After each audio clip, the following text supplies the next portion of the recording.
What's up, everybody? Welcome back to Around the Table Sports, and it is good to be back. If you've been to the channel before, you've kind of realized that we've been gone for a while, and a lot has happened. I started an internship this week, and then unfortunately, lightning struck just outside the house, shut all the power off, all the electrical stuff had to be redone.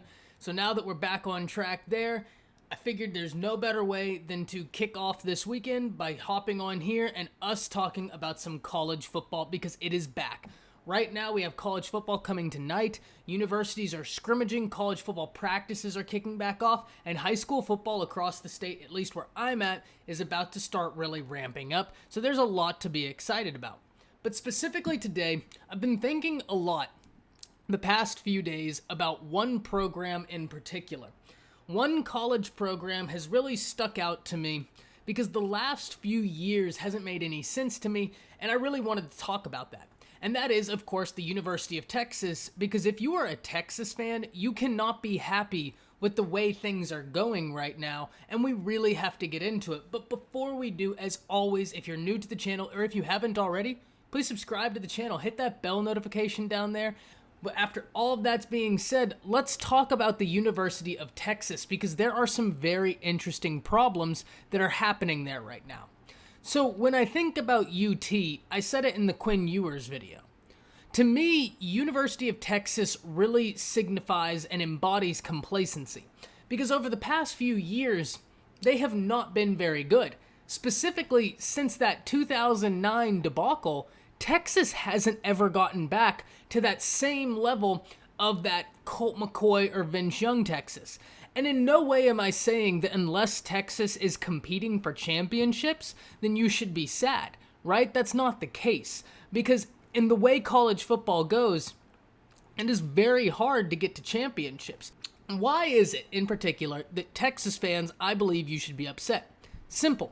Because you are one of, if not the largest brand in college football. You're right up there with Alabama and Ohio State as just brands that could honestly survive on their own without a league. I mean, the Longhorn money is incredible.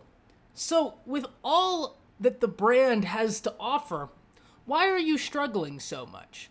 I'm not saying that the brand offers success, but it is much easier to recruit a kid to Texas than, say, UCLA. It's just much easier to get them to Texas because Texas historically is a much better program, except for the past few years. And, you know, I've had a lot of Texas fans say, well, Herman is the guy and let him get going. But I don't know that I agree with that. And let me explain to you why. So the last year Texas had a debacle in recruiting was 2017. In 2017, the University of Texas finished 25th in the nation, behind Mississippi State, behind Nebraska, behind South Carolina, and yes, UCLA, who we just talked about. I'll give you something, Texas fans. In 2018, Herman turned it around. Number 3 in the nation. It went Georgia, Ohio State, and then UT. So now you are seeing those dividends in recruiting. 2019, once again, you're a top team in the nation. In 2019, you're number 3 in the nation again. Alabama, Georgia, Texas. In 2020, this past year, you're top 10 in the nation. You sit at number 8. While that is a fall from 3rd, both 2018, 2019, you're still a top 10 program. And as long as Texas maintains top 10, it could be 1 or 10, because those top 10 programs that are there, they're very hard to compete with. I mean, I'll just list off the top 10 from 2020. You have Georgia, Alabama, Clemson, LSU, Ohio State, A&M, Auburn, Texas, Florida, and Tennessee. The one surprise, Tennessee may have out-recruited themselves a little bit, but everybody else on that board, yes, that is the names that should be there, no doubt. So why am I bringing all of these recruiting classes up? 2 things. 1, Texas has consistently, since 2017 and on, beaten OU in recruiting. So why is OU beating you going to the playoffs? Texas has never been to the playoffs, and OU perennially gets there. Texas is underachieving. And I know you complained about it with Mac Brown, and you complained about it with Charlie Strong. But you know what? it's rearing its ugly head once again. Herman is underachieving. It has been 4 years since he was hired in 2016. When Nick Saban was hired at Bama, it didn't take him 4 years to turn a program around that didn't have the budget that Texas had, right? That didn't have a national championship so soon before, within the same 15-year span, within 10 years, 2005, 2016, so 11 years. Bama didn't have that. So why is it that Texas is underachieving? I don't know the answer to it, but to me, this complacency is still there, right? And you think it might be getting better because Quinn Ewers joined your class, and that is a phenomenal pickup. If you watch the Quinn Ewers video, I am so high on that kid, right? I think that the sky is the limit for him. He is so talented. He is so much fun to watch play football. But he's a sophomore. He's in his junior year right now. He has another 2 years before he steps on campus. And Texas fans, if you are telling me that Quinn Ewers is your poster child of recruiting success, I would remind you that Bryce Young was recruited to USC and committed to USC for a long time up until his senior year, where he decommitted. That is a theme in college football.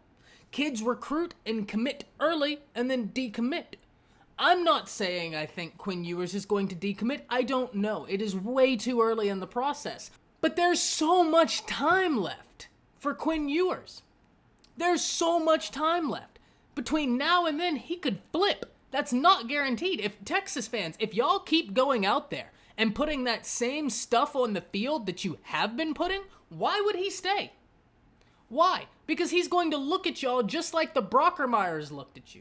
Unless the complacency stops, UT is in trouble. And I say complacency, UT fans, because in that regard, I am on your side. I'm not trying to pile on to UT here. I'm truly not. But I've heard so many times that, UT, from my buddies who are UT fans, that, UT, we're not complacent. And I have to look at them and say, you do realize that if you say that your results right now aren't a result of complacency, it's because you're saying that's the team you are. That is who you are. A perennially okay team. That's not Texas. That's not the Texas standard.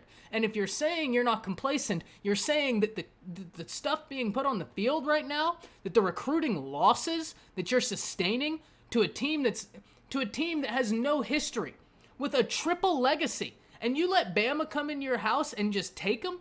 Not only them, Jalen Milroe, Kendrick Blackshire, both the Brockermeyer twins.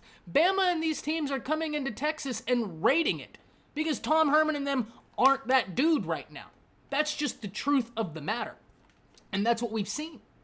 Do I think they can turn it around? Yes, absolutely, no doubt. No doubt do I think they can turn it around.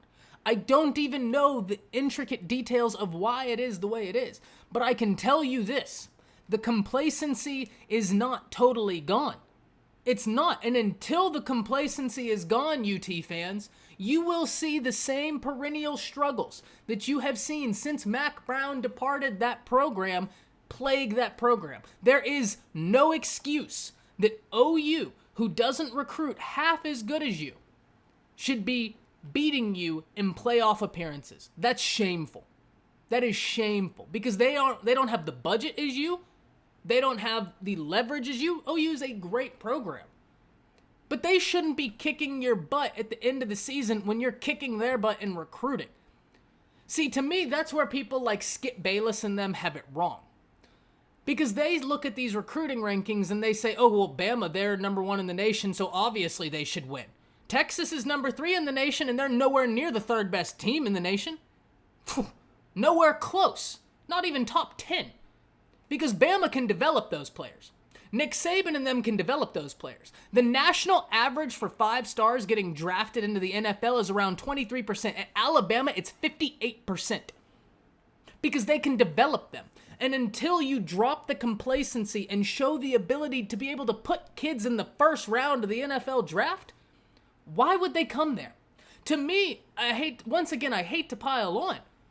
I'm surprised as many top recruits have came to Texas as they have the past few years because of the lack of production in the draft. These kids are smart. They're about their money, and you are not supplementing that. You're not. Hell, Bama has had more first-round picks in 1 year than Texas has had since Vince Young left. That's it for this video. Texas fans, I'm sorry, but that is the truth of the matter. That's it. See ya.